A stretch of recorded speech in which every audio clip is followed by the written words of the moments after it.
makilista sa tubig. Ang sabi sa 1 Corinthians 13 verse 4 to 8, ang pag-ibig ay matyaga at magandang loob. Hindi mainggitin, hindi mayabang, ni mapagmataas man. Hindi magaspang ang pag-uugali, hindi makasarili, hindi magagalitin o mapagtanim ng sama ng loob sa kapwa. Hindi ito natutuwa sa masama, sa halip ay nagagalak sa katotohanan.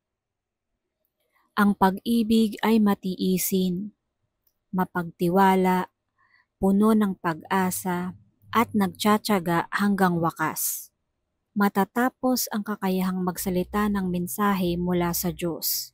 Titigil rin ang kakayahang magsalita sa iba't ibang mga wika at lilipas ang kaalaman. Ngunit ang pag-ibig ay walang katapusan.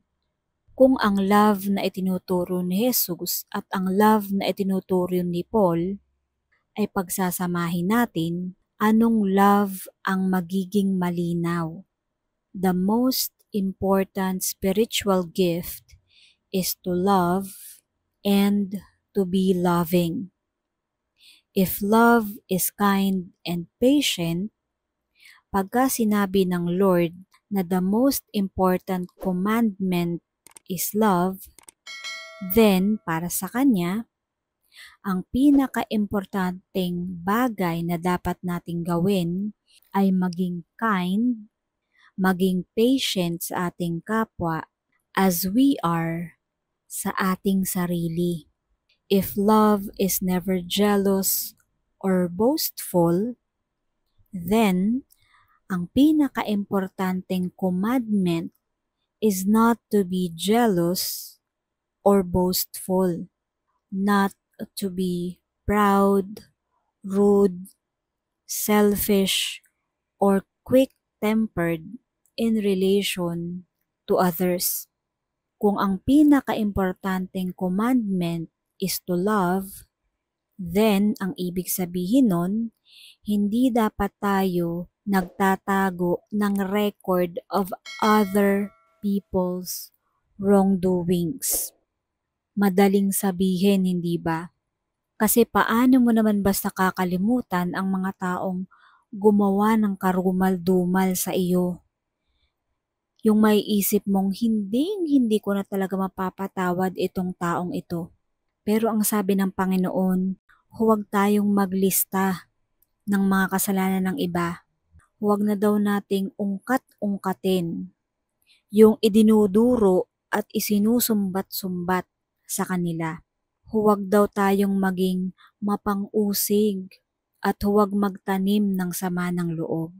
Ganyan ang kahulugan ng commandment ni Jesus to love. Love rejoices in the truth but not in evil. Kaya yung iba sinasabi, I do not rejoice in your evil doing, therefore I will be evil to you. Minamanipulate nila yung verse na ang ending pa rin ay magagalitin at malupit sila. Remember, mga kapatid, yung galit nagsisilbi ang lason sa iyong pagkatao. Kaya minsan, may mga taong nagkakaroon ng sakit pero hindi ma-diagnose, minsan psychological din yan. Dahil sa sobrang galit mo sa isang tao na hindi mo mabitawan, nagkakasakit ka tuloy ng walang pangalan, kundi galit. Yung walang pangalan, medically, pero alam mo sa iyong sarili na dahil sobrang dami mong kinimkim na galit para sa mga taong nakagawa sa iyo ng mali, nagsasuffer tuloy ang iyong katawan without you admitting it.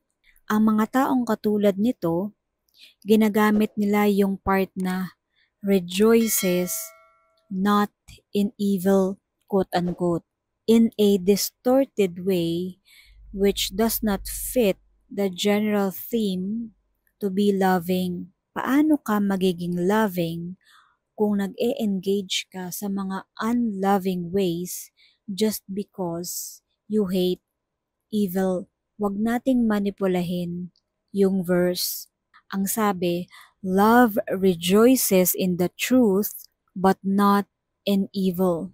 Pero hindi ibig sabihin nun na yung mga taong gumagawa sa atin ng hindi maganda ay babalikan din natin ng hindi maganda.